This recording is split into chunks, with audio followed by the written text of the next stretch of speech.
They'd rather risk a body than miss a shot. That's how one old Hollywood insider described the brutal reality behind the glamour. While the public marveled at iconic films, what really happened when the director yelled action? How many on-set accidents were quietly erased from the storyboards, hidden behind polished press releases and studio spin? Today, we peel back the curtain on the side of Golden Age movie making that was never meant for the spotlight. Some stains refuse to fade, no matter how deep you bury them. Ben-Hur, 1925, The Chariot Race.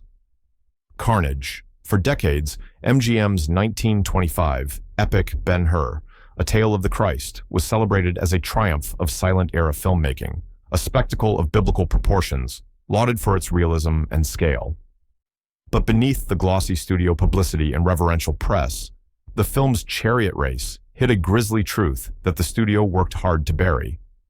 What audiences saw on screen was thrilling, unforgettable, and shockingly real.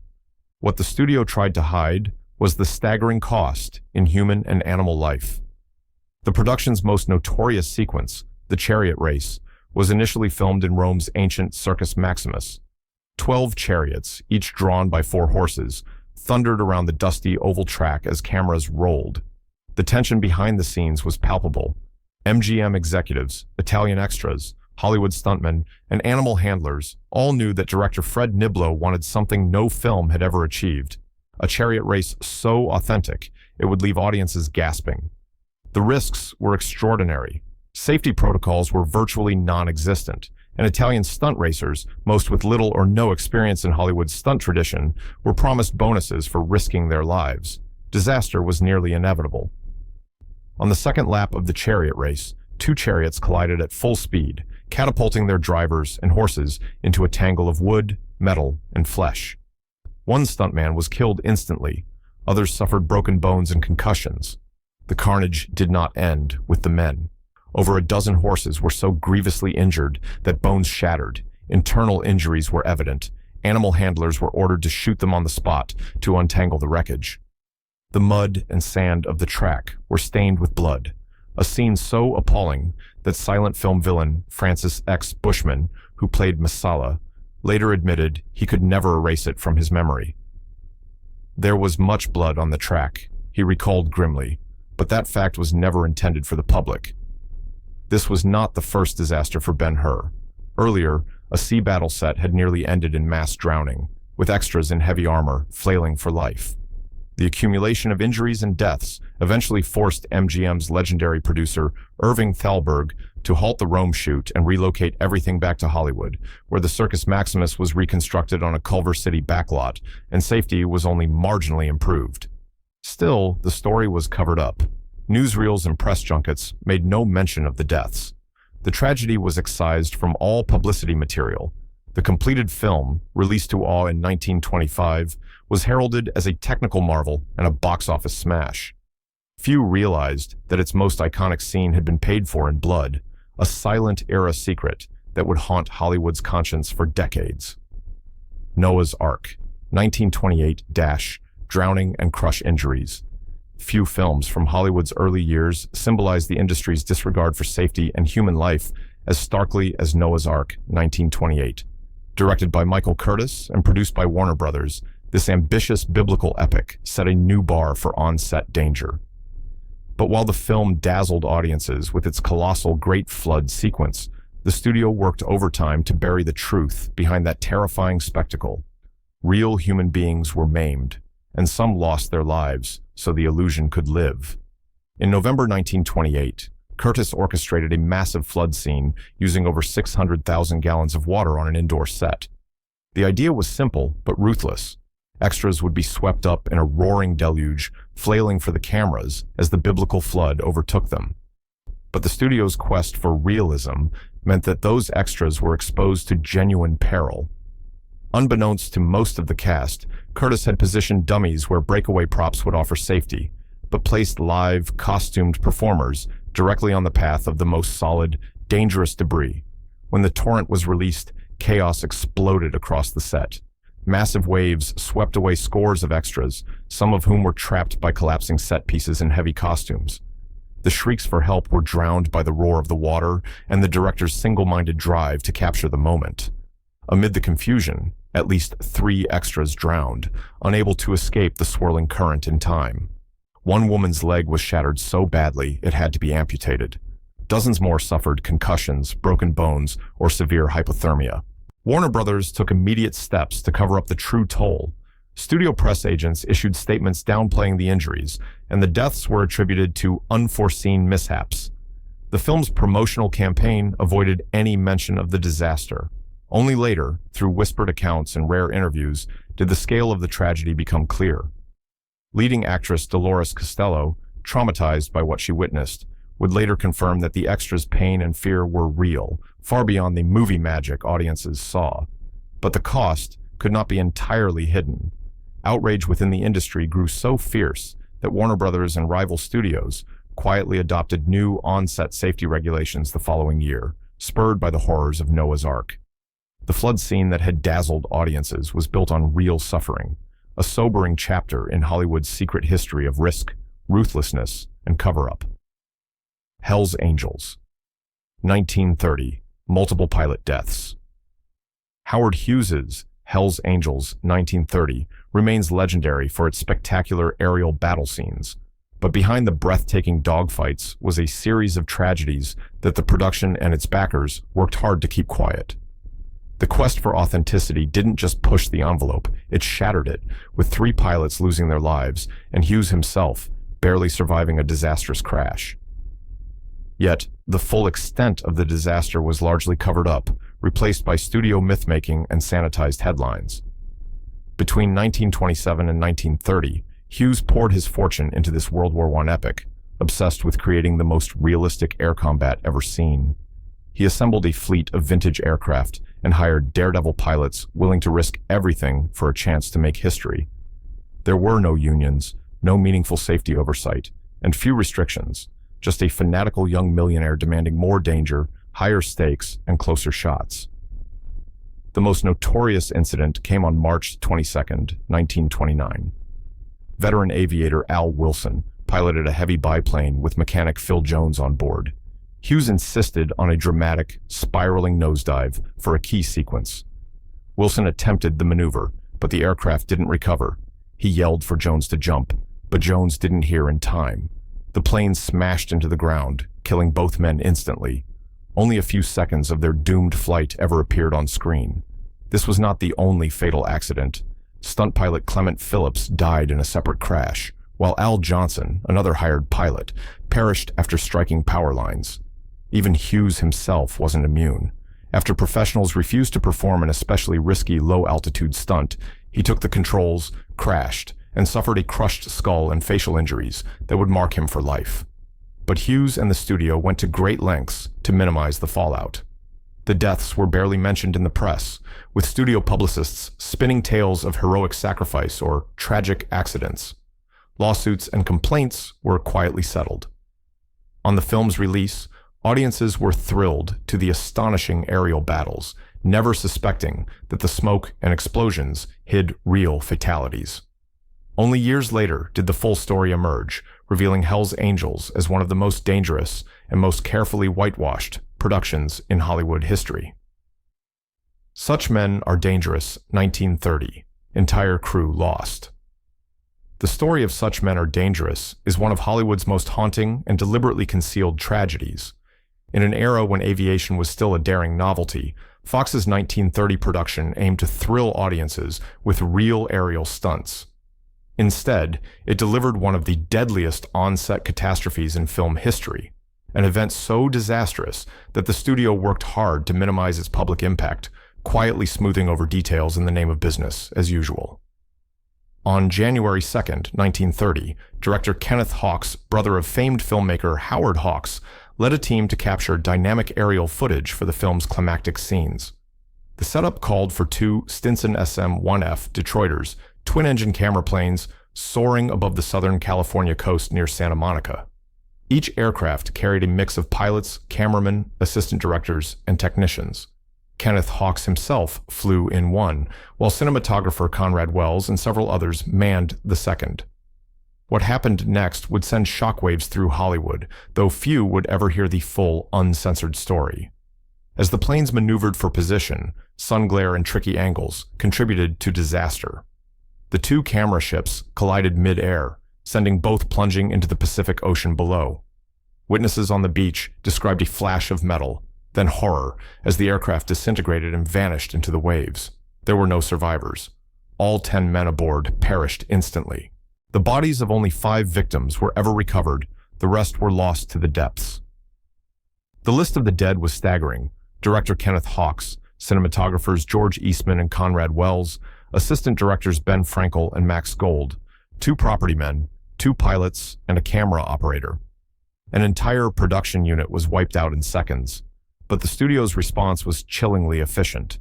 Fox quietly finished the movie using existing footage, released it as scheduled, and issued sanitized statements to the press, chalking up the crash to an unfortunate accident.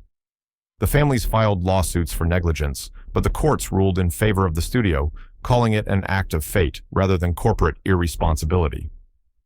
Hollywood insiders whispered about the incident, but public awareness was minimal. It faded into obscurity almost as soon as the film premiered. The legacy of Such Men Are Dangerous stands as a testament to both the real dangers of early Hollywood filmmaking and the lengths to which studios would go to protect their reputations. Today, only the tragic loss of an entire crew hints at the full, harrowing reality the public never saw. The Viking, 1931. Dynamite explosion. The Viking 1931 was intended to be a groundbreaking adventure film, blending dramatic fiction with the thrilling authenticity of a documentary. What it became instead was one of the most devastating tragedies in early sound-era cinema, a disaster that the studio desperately tried to obscure in the aftermath. The film's chilling behind-the-scenes story reveals both the perils of unchecked ambition and the machinery of Hollywood cover-up.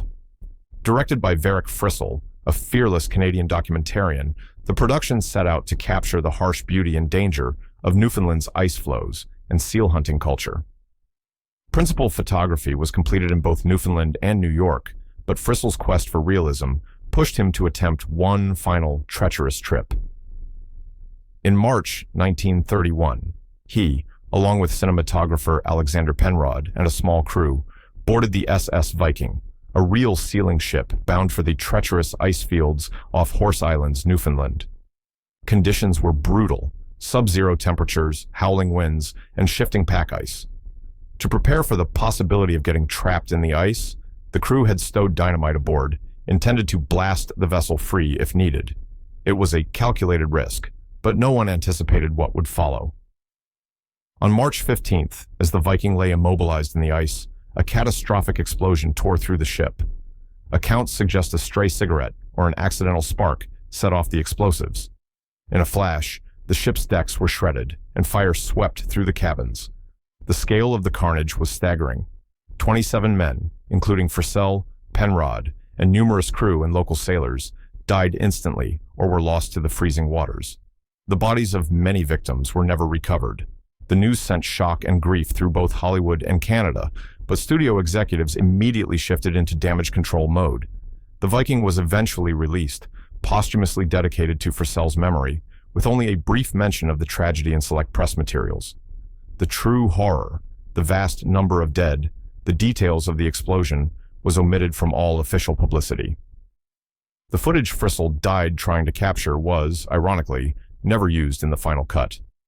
The disaster prompted an industry-wide reckoning. Filmmakers began to question the wisdom of real-life risk-taking for cinematic glory, and studios became wary of sending crews into uncontrolled, lethal environments.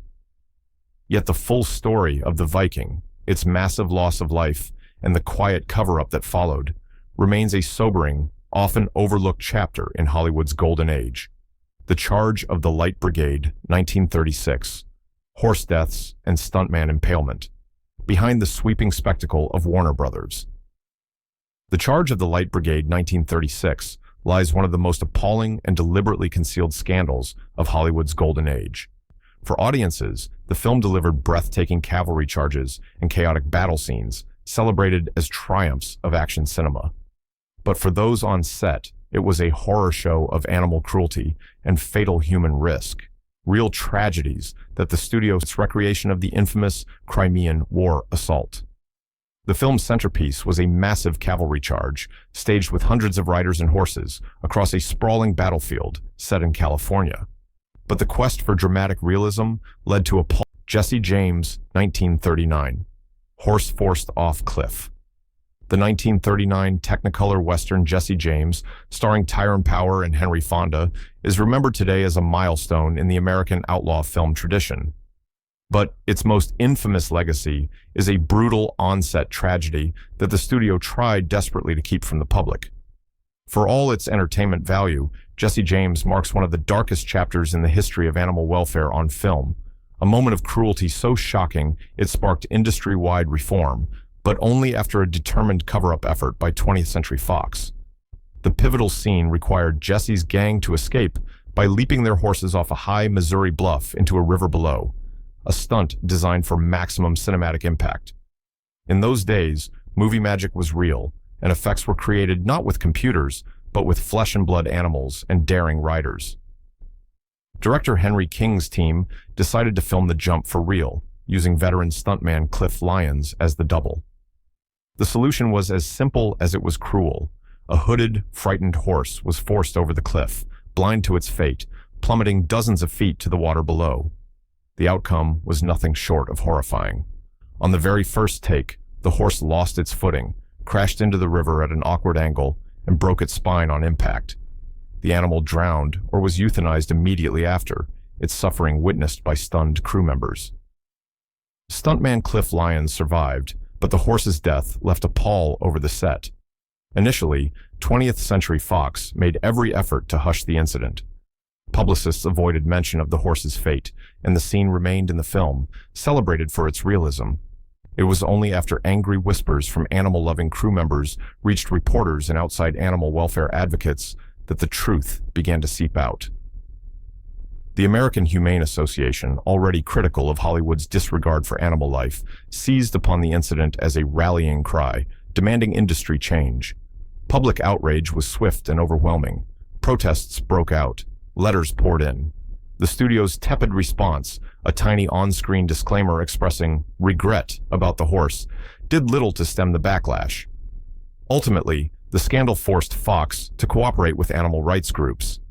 In 1940, the American Humane Association opened a Hollywood office to monitor animal use on set, and tripwires and deadly stunts were banned from future productions. Yet, even as the industry changed, the studio's initial response was denial and suppression. The true story of the horse's death was omitted from all official accounts, and for decades, many viewers had no idea what really happened behind the scenes. The tragic leap in Jesse James became the catalyst for the "no animals were harmed" disclaimer now seen in movies, a grim reminder of how far the studios once went to cover up the cost of entertainment. They died with their boots. On 1941, Sword Impalement Death, Warner Brothers. 1941, Western epic They Died with Their Boots On, is best remembered for Errol Flynn's swashbuckling performance as General George Armstrong Custer. But beneath the thunder of hooves and clash of sabers in its climactic scenes, the film concealed a tragedy that would haunt Hollywood's stunt community, and which the studio made every effort to keep from public view. For behind the spectacle was a fatal accident so gruesome, it nearly derailed the production and prompted a quiet but profound shift in how stunts were supervised, all while the true story was hushed up for decades. The film's notorious finale required dozens of mounted extras and stunt riders to stage Custer's last stand, with chaos and gunfire erupting around a stockade. It was during one such frenzied take that disaster struck. Among the riders was Jack Budlong, a skilled horseman and close friend of Errol Flynn, who had volunteered to join the scene as a cavalry extra. Insisting on authenticity, Budlong refused to carry a safe prop weapon, instead wielding a real saber as he charged alongside the main actors. As the cavalry stormed across the battlefield, Budlong's horse unexpectedly stumbled. In a split second, the rider was catapulted through the air. Fate dealt a cruel blow. The real saber Budlong had been holding flew from his hand, landing blade up in the churned earth. Budlong crashed to the ground, impaling himself upon the upright sword. The set froze in shock as the severity of his injuries became clear. He was rushed to a Los Angeles hospital, but the wound proved fatal. He died a few hours later. The studio's response was as swift as it was secretive. Eager to avoid a PR disaster, Warner Brothers worked to keep the incident out of the press. The film was eventually dedicated to the U.S. cavalry, but there was no mention of Budlong's death in promotional material or interviews. Production insiders, including Flynn, were reportedly devastated. Flynn himself had pleaded with Budlong to use a prop saber, but his friend's insistence on realism proved fatal. Even more disturbingly, rumors swirled that at least 2 other writers perished in the filming of the same sequence, one breaking his neck after a fall, another succumbing to internal injuries. These deaths, too, were quickly swept under the rug, with minimal acknowledgement and little public record. It wasn't until years later, through biographies and behind-the-scenes accounts, that the full story emerged. The tragedy prompted a quiet revolution within Hollywood. Studios instituted stricter rules about who could perform stunts, banned well-meaning amateurs from hazardous scenes, and mandated the presence of trained medics and coordinated safety oversight. But for years, the cost was hidden behind the veneer of Hollywood magic, a brutal price paid by Budlong and others, masked by a studio system intent on keeping the audience's attention focused firmly on the legend, not the loss. Unconquered 1947, Pyrochnic burns. Cecil B. DeMille was legendary for his grand, often chaotic set pieces, and Unconquered 1947 was no exception. As one of Paramount's most ambitious Revolutionary War epics, it featured sweeping battles, thundering cannons, and the director's signature demand for authenticity at any cost. But for many involved, the film is remembered not for its cinematic glory, but for the harrowing and near-fatal accidents that the studio tried desperately to minimize in public. Behind the bold spectacle, Paramount's top brass orchestrated a subtle cover-up, spinning injuries as minor mishaps and continuing production as if nothing had happened. The most infamous incident occurred during a climactic siege scene filmed at Paramount's ranch in the summer of 1946. 9 extras, costumed as Native American warriors, were tasked with storming a wooden stockade while a barrage of live pyrotechnics rained down. DeMille insisted on using real gasoline-soaked fireballs and burning arrows, his mantra being that only true danger made for true drama. As flames streaked across the set, disaster struck. A projectile landed just feet from a group of extras, igniting a sudden sheet of fire that engulfed them. Panic erupted. The men's hair and costumes caught fire, and their frantic shouts could be heard above the roar of the battle. Quick-thinking crew members rushed in with fire extinguishers, managing to save lives, but not before 9 were seriously burned. One suffered severe scalp burns when his hair was entirely scorched off, while others were left with blistered arms, backs, and faces. Yet, even as ambulances whisked the injured to hospitals, DeMille, exhausted but undeterred, resumed filming the very next day, determined to keep the project on schedule. Paramount's publicity department quickly swung into damage control, issuing bland statements about minor injuries and refusing to answer pointed questions from the press. The most severely injured extras disappeared from set with no official explanation, and no mention of the accident was made in the film's eventual promotion. Yet the cast and crew, shaken by the ordeal, quietly shared stories of the close call for years afterward. The danger didn't end there. In a later sequence, famed stuntwoman Polly Burson was nearly drowned when a waterfall stunt went wrong, trapping her underwater in a hidden safety net until crew members pulled her free at the last moment. While Burson survived, bruised and coughing up water, the incident highlighted just how little regard was paid to safety. Though Unconquered opened as a box office hit, its legacy inside Hollywood was a stark warning, one that forced studios to reconsider emergency protocols and, behind the scenes, finally admit that the pursuit of realism must not come at the expense of human life. Still, the truth of the pyrotechnic disaster remained buried for decades, whispered only among those who had witnessed it firsthand. The Conqueror, 1956, Radioactive Fallout. If there is a single film that stands as a chilling monument to Hollywood's willingness to gamble with lives for the sake of spectacle, it is The Conqueror, 1956. Produced by Howard Hughes and starring John Wayne as Genghis Khan, the film was beset by a threat that couldn't be seen or controlled, and one that the studio went to great lengths to keep hidden for years. The danger wasn't in the stunts, but in the very ground where the cast and crew toiled, radioactive fallout from atomic bomb tests. In 1954, production was moved to Snow Canyon near St. George, Utah, a location chosen for its dramatic red rock scenery. What the filmmakers didn't realize or refused to take seriously was that the area lay directly downwind of the Nevada test site, where the U.S. government had recently detonated dozens of nuclear devices. During filming, strong winds kicked up clouds of dust. Some accounts even claim Hughes had barrels of the local red soil shipped back to Hollywood for reshoots, inadvertently prolonging exposure. Reports suggest that Geiger counters, when brought to set, clicked furiously, clear evidence of high radiation levels. But these warnings were downplayed or dismissed, and filming continued. The cast and crew worked and ate in the dust, unaware of what they were inhaling. No safety measures were taken. After all, the prevailing wisdom was that the risk was minimal. The danger, however, would emerge only years later in a devastating pattern of illness and death. Within a decade, the consequences became grimly apparent. Director Dick Powell died of cancer in 1963. Actor Pedro Armendariz was diagnosed with terminal kidney cancer and, facing unbearable pain, took his own life that same year. Leading Lady Susan Hayward and supporting actress Agnes Moorehead also succumbed to cancer in the 1970s.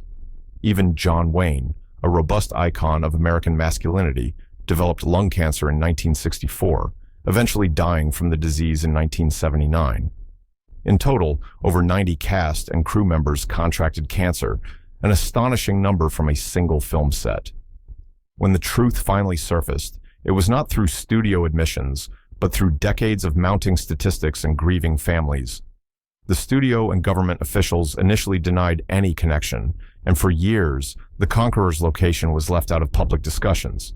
It was only in later exposés and lawsuits that the full scale of the disaster was revealed.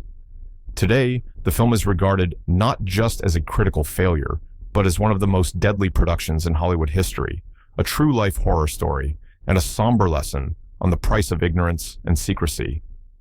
Hollywood's greatest legends weren't just built on celluloid, they were forged in danger, denial, and secrets the studios swore you'd never hear. Every gleaming classic cast a shadow, hiding the real-life risks and cover-ups that rewrote destinies and ended careers. The truth behind glamour?